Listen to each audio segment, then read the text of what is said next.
Avivamento ou sepultamento? A história da igreja de Sardes tem muito a ver com a história da cidade em que se encontrava. A glória de Sardes estava no seu passado, diz George Leite. A cidade foi a capital da Lídia no século VII a.C.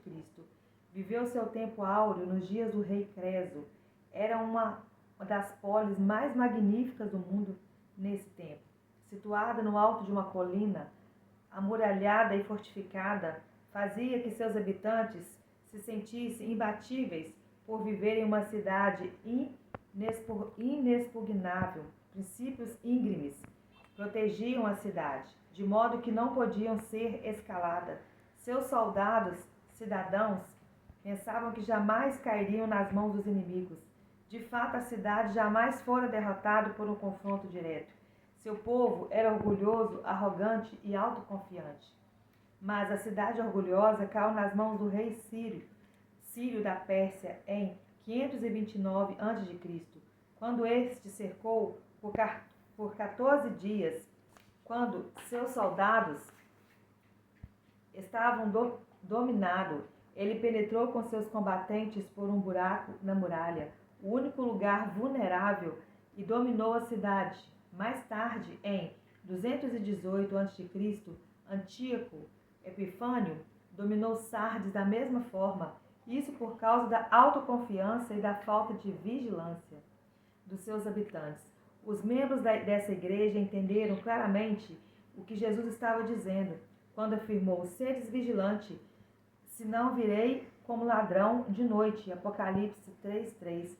A cidade foi reconstruída no período de Alexandre Magno e dedicada à deusa Cibele, identificada como a deusa grega Ártemis. Acreditava-se que a divindade padroeira tinha o poder especial de restaurar vida aos mortos, mas a igreja estava morrendo.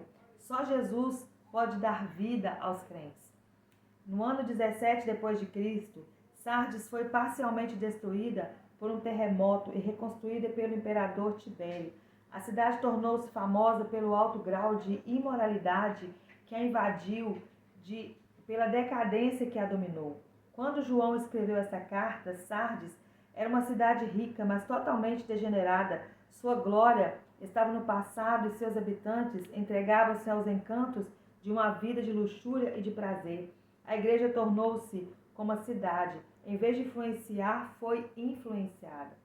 Era como sal sem sabor, uma candeia escondida. A igreja não era nem perigosa, nem desejável para a cidade de Sardes. É nesse contexto que vemos Jesus endereçando essa carta às igrejas.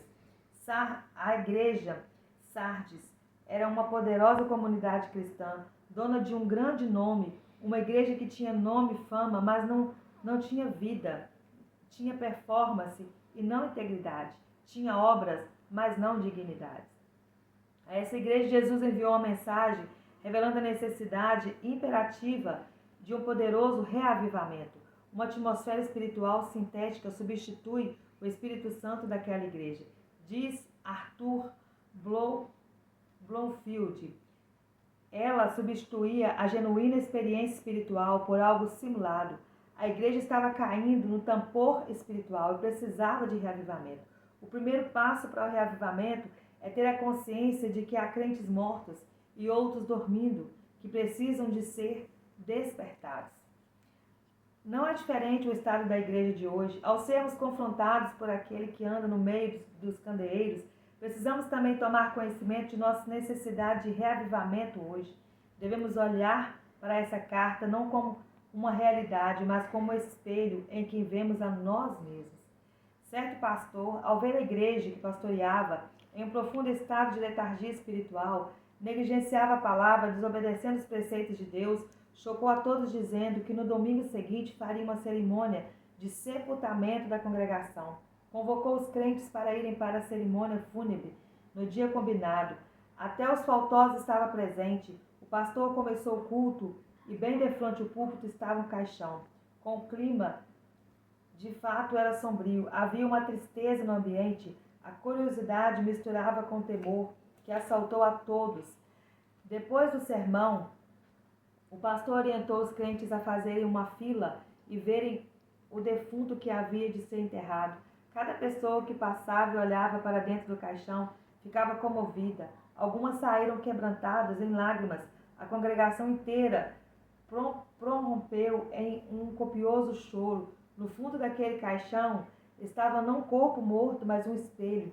Cada crente daquela congregação contemplava o seu próprio rosto. Todos entenderam a mensagem que estava dominando.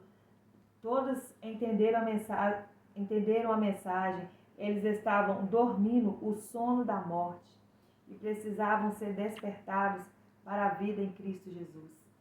Mais um trecho desse livro maravilhoso que eu indico para todos vocês. É tempo de crescimento, é tempo de conhecimento, é tempo de avivamento.